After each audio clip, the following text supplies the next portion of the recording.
Good morning dear student, online ক্লাসে স্বাগতম। কেমন আছো সবাই? আলহামদুলিল্লাহ, আশা করছি ভালো আছো। কত নম্বর ক্লাস আজকে? 33। আজকে হচ্ছে 18,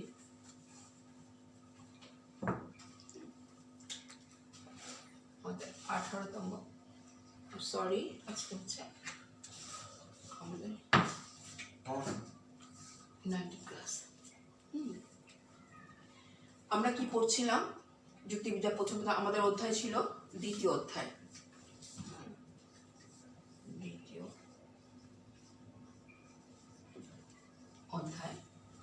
প্রায়োগিক যুক্তিবিদ্যা। আমরা পড়ছিলাম নীতিবিদ্যার সাথে যুক্তিবিদ্যার সম্পর্ক। গত ক্লাসে আমি তোমাদের পড়িয়েছি নীতিবিদ্যা কি কাকে বলে এবং নীতিবিদ্যা এবং যুক্তিবিদ্যার মধ্যে সাদৃশ্য বৈসাদৃশ্য তোমরা কীভাবে লিখবে সেটা। এখন আমি বলেছি নীতিবিদ্যা হচ্ছে দুই দিক থেকে, অর্থাৎ তোমাকে নৈতিকতাটা অবলম্বন করতে হবে দুটা ক্ষেত্রে, একটা সব ক্ষেত্রেই, ঠিক আছে? এখানে যে আছে দুটা, একটা হচ্ছে ব্যবসা আর একটা হচ্ছে পেশাগত জীবনে। প্রথমে আমি তোমাদেরকে বলবো পেশাগত জীবনে, পেজ নাম্বার হচ্ছে 38।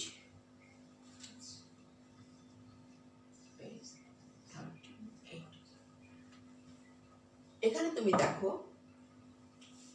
20 শতাব্দীর শেষ 3 দশকে প্রায়োগিক নীতিবিদ্যার বিকাশ ঘটে। তাহলে প্রায়োগিক নীতিবিদ্যার বিকাশ ঘটছে কত শতাব্দীতে? 20 শতাব্দীর 3 দশকে, অর্থাৎ 20 শতাব্দীর 3 দশকে। এখানে বলা হচ্ছে এই নীতিবিদ্যার নতুন ধারা হিসেবে ব্যবসা নীতিবিদ্যা ও পেশাগত নীতিবিদ্যার সূত্রপাত, মানে এটারই ধারা হিসেবে এই দুটোর এসছে।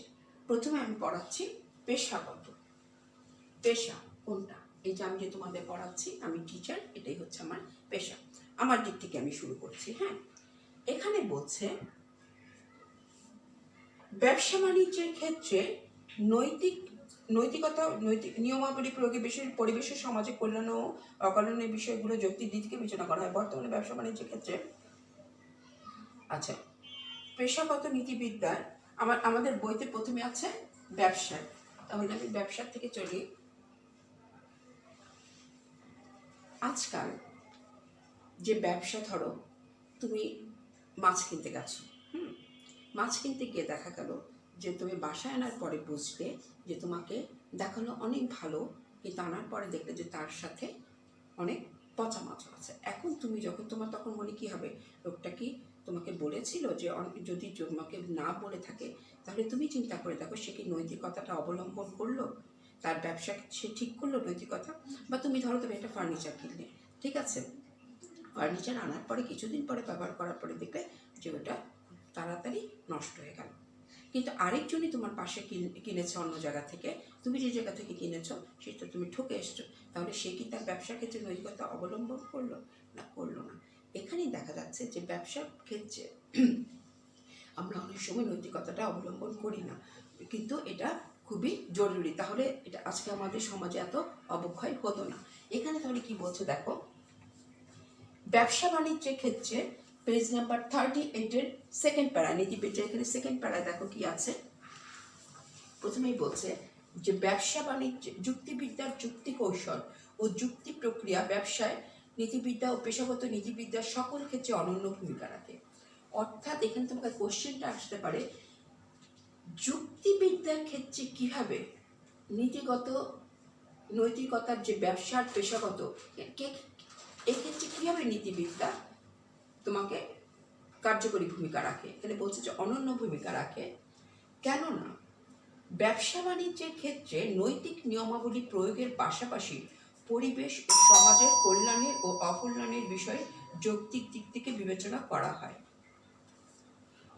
অর্থাৎ তুমি যদি ব্যবসার ক্ষেত্রে নৈতিকতা অবলম্বন করো তাহলে তোমার সমাজেরও উন্নতি হবে এবং কি হবে, তোমার সমাজের উন্নতি হবে এবং পরিবেশেরও উন্নতি ঘটবে।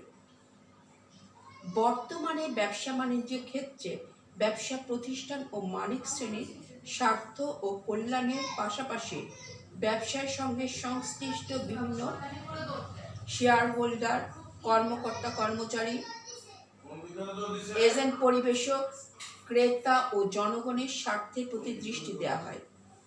ব্যবসায় গোপনীয়তা, ব্যবসার স্বার্থের দ্বন্দ্ব, পরিবেশক ও সাপ্লাইকারীদের স্বার্থ, ব্যবসার ক্ষেত্রে উপহার দেওয়া ও নেওয়া গ্রহণ করা নৈতিক কি কোনো ভিত্তি আছে? বিজ্ঞাপনের নৈতিক ভিত্তি কী হওয়া উচিত? বিজ্ঞাপনের নারীর স্থান কোথায়? ব্যবসার মুনাফা বৃদ্ধির কৌশল কী হওয়া উচিত? প্রভৃতি। যুক্তি বা চিন্তার বাস্তবতা বিবেচিত কোনো বিষয় নয়, বাস্তবতা ও পরিস্থিতির সাথে মিল রেখে ব্যবসা ও নীতিবিদ্যার চিন্তা প্রয়োগ দেখানো হয়।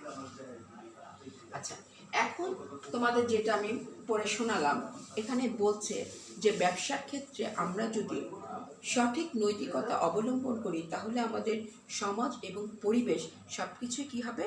সুন্দর থাকবে। আমি যদি আমার ব্যবসার ক্ষেত্রে অনৈতিকতা অবলম্বন করি, এই যে বললাম একটু আগে একটা উদাহরণ দিলাম যে আমি ফার্নিচার কিনতে গিয়ে যদি আমি ভেজাল জিনিস দিয়ে দিই, আমি বাজারে মাছ কিনতে গিয়ে, তোমরা আজকাল সবাই জানো ফরমালিনের ব্যবহার, হ্যাঁ, অনেক কিছু আমরা যে প্রতিটা পদে পদে, আবার ভালো জেনেই তা বলছি না, এখানে বলছে যে যুক্তিবিদ্যা কীভাবে তোমার ব্যবসার ক্ষেত্রে, ব্যবসার নৈতিকতার ক্ষেত্রে গুরুত্বপূর্ণ ভূমিকা রাখে। এখানে আমি যদি যুক্তি দিয়ে একবার চিন্তা করি যে আমার ব্যবসার সাথে, ধরো আমি মালিক, এখন আমার কর্মচারীর সাথে আমার কীরকম বিহেভ করতে হবে।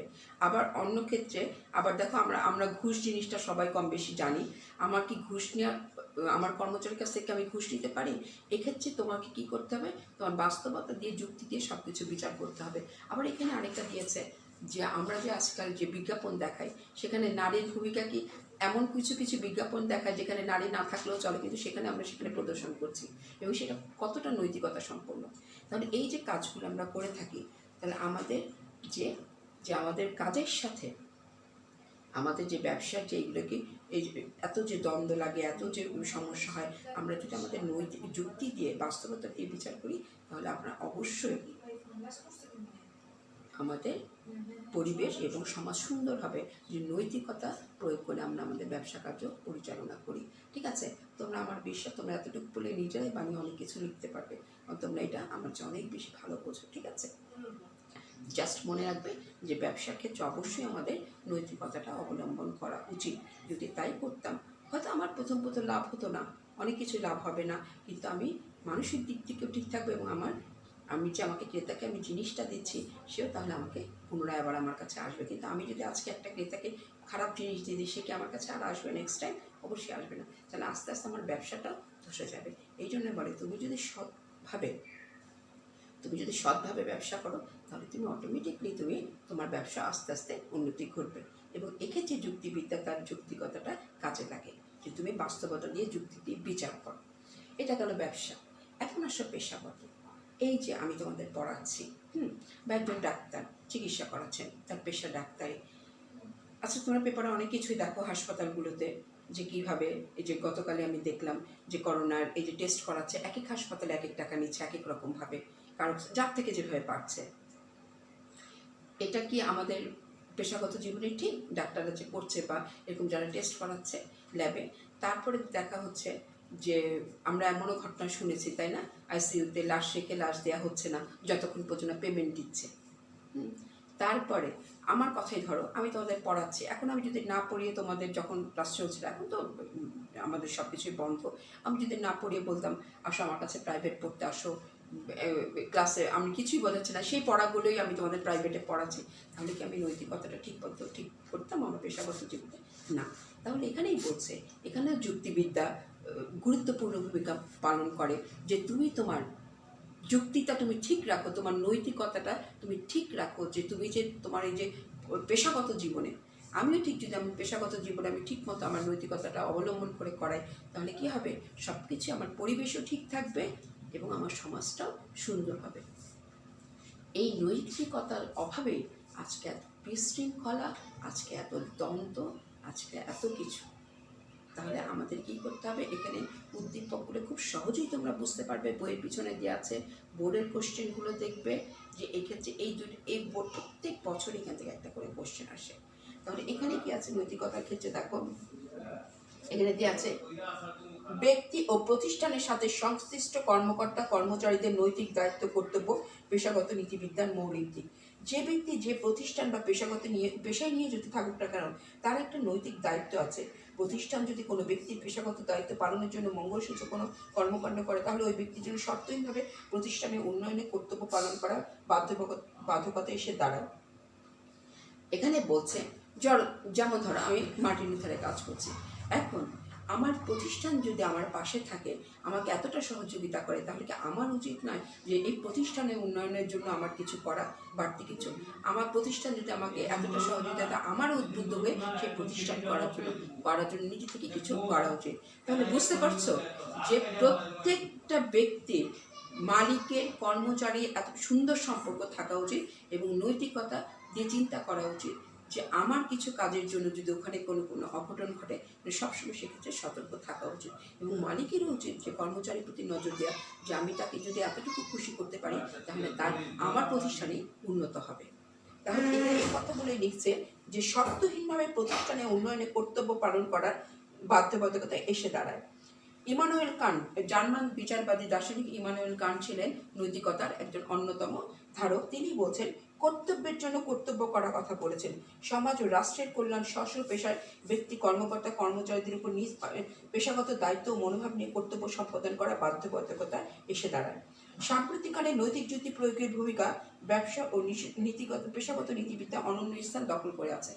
আচ্ছা, এখানে ইমানুয়েল কান্ট যেটা বলছে যে প্রত্যেক ব্যক্তিকে তার স্ব কাজগুলো যদি ঠিকভাবে করে, তাহলে সমাজটা কী হবে? খুব সুন্দর হবে। প্রত্যেক ব্যক্তি, তুমি স্টুডেন্ট, তুমি যদি তোমার কাজটা একটা ঠিক চিন্তা করে দেখো, তুমি যদি তোমার পড়াশোনা নিয়মিত করো, তাহলে কি হবে? তোমার গার্ডিয়ানকে তোমাকে বারবার বলবে পড়ো পড়ো, আমরা কি টিচারদের বারবার বলতে হবে যে তুমি এটা পড়ো এটা করো? তাহলে প্রত্যেকটা ব্যক্তি যদি তার নিজের যুক্তি দিয়ে বিচার করে স্ব কাজগুলো ঠিক মতো করে, তাহলে কি হবে? আমাদের পরিবেশ, আমাদের সমাজ, আমাদের পরিবার সব কিছুই কী হবে? সুন্দর হবে। তাহলে চলো আজকে থেকে আমরা কি করব? নৈতিক দিক থেকে সব কিছু চিন্তা করব যে আমি সবাইকে, যে আমার ক্ষমতা নেই, ধরো তোমাদের ক্ষমতা নেই, কাউকে অনেক টাকা পয়সা দেয় না, কিন্তু কাউকে যদি একটা ভালো কথা বলা, কারোর সাথে ভালো আচরণ করা, সেটা কিন্তু নৈতিকতার মধ্যে পড়ে। কেননা নীতিবিদ্যার মূল কাজ হচ্ছে কি? সমাজের মানুষের আচরণের ভালোত্ব, মন্দত্ব, অচিত্ত, অনুচিত্ত ইত্যাদি নিয়ে আলোচনা করা। ঠিক আছে? তাহলে আজকে থেকে আমরা নৈতিক দায়িত্ব সম্পন্ন হয়ে, আমরা যে যেখানে থাকি না কেন, ব্যবসায় করি আর চাকরি করি, ঠিক আছে, আমরা আমাদের নৈতিক দায়িত্বটা ঠিকমতো পালন করব। এখন আমরা স্টুডেন্ট, আমাদের মেইন কাজ হচ্ছে সঠিকভাবে পড়াশোনা করা, পরিবারের যে যা আছে তাদের সবাইকে সহযোগিতা করা, ছোটো বড় সবাইকে, এবং নিজের ভালো মন্দ আমরা জানি কোনটা ভালো কোনটা মন্দ, সেই ভালো মন্দে বিচার করে যাব। ঠিক আছে? তাহলে আমরা আজকে শেষ করলাম 2টা পয়েন্টস।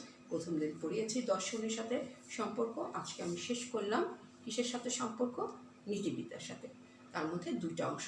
অবশ্যই অবশ্যই বইয়ের পিছনে কোশ্চেন দেখবে, বোর্ডের কোশ্চেন দেখবে, ভেরি ভেরি ইম্পর্টেন্ট। আচ্ছা, নেক্সট আমি আজকে একটু টাচ দিব তোমার। আজকে আমি চলে যাব তৃতীয় টপিকসে, যে গণিতের সাথে যুক্তিবিদ্যার সম্পর্ক। আচ্ছা, এই ক্ষেত্রে না, তার আগে পড়াচ্ছি আমি নন্দন তত্ত্বের সাথে, তারপরে গণিতে যাব, ধারাবাহিকভাবে বইয়ের সাথে পড়িয়ে নিই। নন্দন তত্ত্বের সাথে তোমরা প্রথমে শুনেছ নন্দন তত্ত্বটা। নন্দন তত্ত্ব হচ্ছে এমন একটা বিষয়, আচ্ছা এখানে লিখে নিই আমি, পেজ নাম্বার 38 to 39।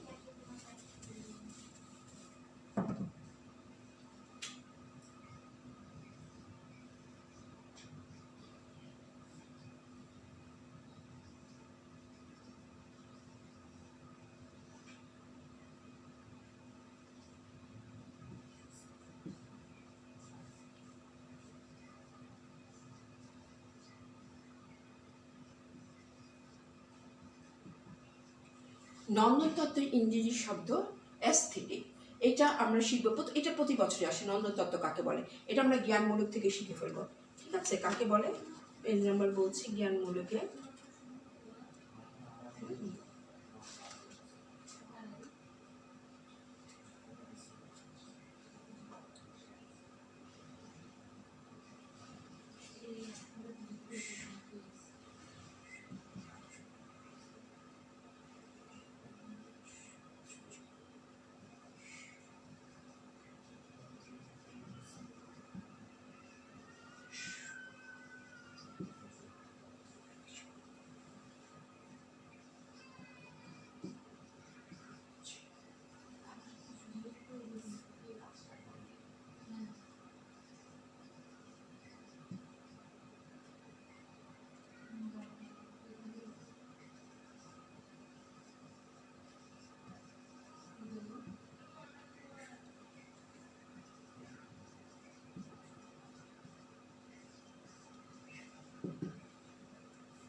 নন্দন তত্ত্বের ইংরেজি শব্দ হচ্ছে অ্যাস্থেটিক।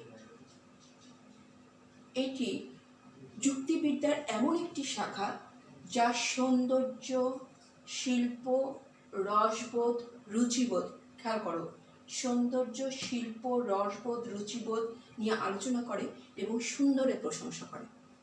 যদি এক কথা লিখতে চাও, নন্দন তত্ত্ব হচ্ছে সৌন্দর্য বিষয়ক বিদ্যা, বা সুন্দর, দুটো ওয়ার্ড লিখবে, সুন্দর, অসুন্দর এবং শিল্প, শিল্প সৌন্দর্য বিষয়ক তত্ত্ব। একটা তো হচ্ছে সুন্দর অসুন্দর, আমি পরে বোঝাচ্ছি কিসে সুন্দর অসুন্দর, আর একটা হচ্ছে শিল্প সুন্দরের তত্ত্ব, মানে একটা শিল্প যে সুন্দর, সুন্দর শিল্পের সেটার তত্ত্ব। আচ্ছা, তাহলে কি শিখলাম? এটা হচ্ছে অ্যাস্থেটিক, হচ্ছে সৌন্দর্য বিষয়ক বিদ্যা। এখন এইটা যুক্তিবিদ্যার মধ্যে এটা কিভাবে আসলো, এখন তোমাদের কথা বলতে হয়। হ্যাঁ, তাই না? পেজ নাম্বার হচ্ছে 38 to 39। এখানে বলছে এটা একটা ফলিত কলা, মানে এটা একটা আর্টস।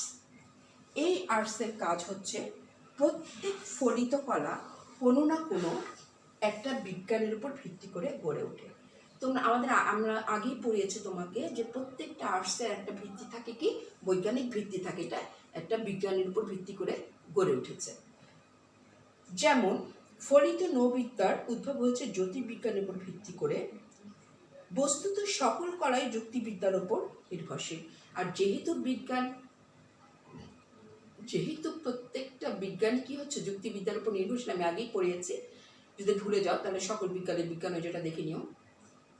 সেই হিসেবে তোমার নন্দন তত্ত্ব হচ্ছে, যেহেতু এটা একটা আর্টস, এটা যুক্তিবিদ্যার উপর নির্ভরশীল।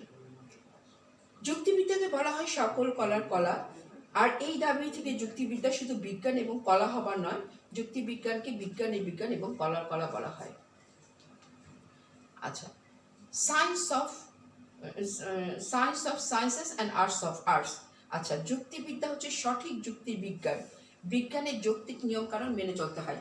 এক্ষেত্রে তোমার এই কথাগুলো দেওয়ার প্রয়োজন নেই। নন্দন তত্ত্বের প্রথমে যে কথাগুলো আছে, আমরা সরাসরি পরে পেজে চলে যাই, 39 পেজে। এখানে বলছে এখান থেকে শুরু করবে। নন্দন তত্ত্ব হচ্ছে কলা সম্পর্কীয় বিদ্যা, এক কথা, ঠিক আছে, যার কাজ হচ্ছে কি, এটা এমন একটা বিষয় যার মধ্যে রয়েছে আকর্ষণীয় দিক। এই নান্দনিক ও আকর্ষণীয় দিককেই বলা হয় কলা। অর্থাৎ নান্দনীয় এবং আকর্ষণীয় দিক রয়েছে এস্থেটিকের, আর এটাই হচ্ছে, এই আকর্ষণীয় নান্দনিক দিকটাই হচ্ছে কলা। কলা মানুষের মনকে আকর্ষণ করে, মানুষের অনুভূতিকে জাগ্রত করে, উদ্দীপ্ত করে। বিষয়গুলো বুঝতে পারছো?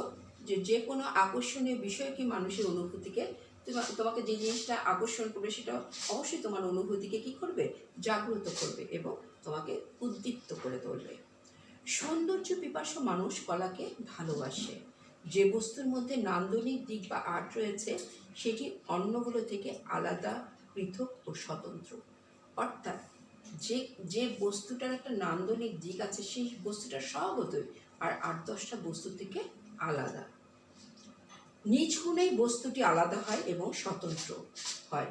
এই নিজস্বতা ও স্বকীয়তার কারণেই নন্দন তত্ত্বের সৃষ্টি হয়েছে প্রাচীন যুগে গ্রিক দার্শনিক অ্যারিস্টটলের হাতে। তাহলে এমসিকিউতে যদি আসে নন্দন তত্ত্বের জনককে, কি বলবে? অ্যারিস্টটল, ঠিক আছে, কারণ এটা কবে শুরু হয়েছিল? সেই প্রাচীনকালেই গ্রিক দর্শনে। অ্যারিস্টটল নন্দন তত্ত্বের সম্পর্কে উচ্চ প্রশংসা করতেন। একটা কথা মনে রেখো, নন্দন, আমি যখন পড়াবো এখানে ডিটেলস নেই, তোমরা অনার্স ফার্স্ট ইয়ারে পাবে। হ্যাঁ, আমাদের সময় ডক্টর আনিসুজ্জামান স্যার পড়াতেন। নন্দন তত্ত্বের কিন্তু অনেকগুলো দিক আছে, কোনোটা নিচু কোনোটা উঁচু। অ্যারিস্টটল কিন্তু নন্দন তত্ত্বের উঁচু দিকটার প্রশংসা করেছেন। তিনি বলছেন, কিন্তু প্লেটোর শিল্পকলা ও নন্দন তত্ত্বের বিষয়কে জ্ঞানের নিকৃষ্টতম অংশ বলে মনে করেন। প্লেটো কিন্তু নন্দন তত্ত্বকে স্বীকৃতি দিয়েছেন, কিন্তু তিনি বলছেন নন্দন তত্ত্ব হচ্ছে একেবারে নিকৃষ্ট দিক। কিন্তু অ্যারিস্টটল নন্দন তত্ত্বের সবচেয়ে উঁচু দিকটার উপরে গুরুত্ব আরোপ করেছেন। নন্দন তত্ত্বের মৌলিক বিষয় হচ্ছে শিল্পকলা, অর্থাৎ যেটা হচ্ছে আর্টস। অ্যারিস্টটলের মতে কলার মাধ্যমে মানুষ বস্তুর সার্বিক সারধর্মের সাথে পরিচিত হয়। তিনি তার পোয়েটিক্স গ্রন্থে, মনে রাখো অ্যারিস্টটলের নন্দন তত্ত্বের বইটা কোন নন্দন তত্ত্ব সম্পর্কে লিখেছেন? পোয়েটিক্স গ্রন্থে। নন্দন তত্ত্বের বিষয়টি নিয়ে আলোচনা করেন। তার মতে কলা মাত্রই প্রকৃতির অনুকরণ, মানুষ স্বভাবতই অনুকরণশীল, আর অনুকরণ থেকেই সে ইন্দ্রিয় সুখ নয় বৌদ্ধিক আনন্দ পেয়ে থাকে। এদিক থেকে কাব্য শিল্পকলার মধ্যে শ্রেষ্ঠ বলে মনে হয়। কাব্য প্রধানত কল্পনাধর্মী অনুকরণ থেকে প্রবণতা থেকে কাব্যের উৎপত্তি ও বিকাশ। আচ্ছা, তোমাদের এখানে 3টা প্যারা আছে, আমি আজকে শুধু প্রথম অংশটুকু পড়ালাম। মনে রাখো, অ্যারিস্টটল হচ্ছে নন্দন তত্ত্বের জনক এবং গ্রিক দর্শনে নন্দন তত্ত্বের সূচনা হয়। তিনি নন্দন তত্ত্বের উচ্চ প্রশংসা করেছেন এবং তিনি বলেছেন এটা একটা কলা, এবং এই কলার মধ্যে তিনি সবচেয়ে বেশি প্রায়োরিটি দিয়েছেন কি কাব্যকে। কেননা তিনি বলছেন কাব্য, তোমরা জানো কাব্য হচ্ছে কবিতা, কবিতা হচ্ছে কল্পনাধর্মী, এবং এই কল্পনা থেকেই মানুষ কি সৌন্দর্যের দিকে এগিয়ে যায়। ঠিক আছে, যদিও প্লেটো এটাকে স্বীকার করেছেন, কিন্তু প্লেটো বলছেন নন্দন তত্ত্ব হচ্ছে সবচেয়ে নিকৃষ্ট। আমরা উৎকৃষ্টটাই আলোচনা করবো তবে নেক্সট ক্লাসে। আজকে এই পর্যন্তই, ভালো থাকো সবাই, আল্লাহ হাফেজ।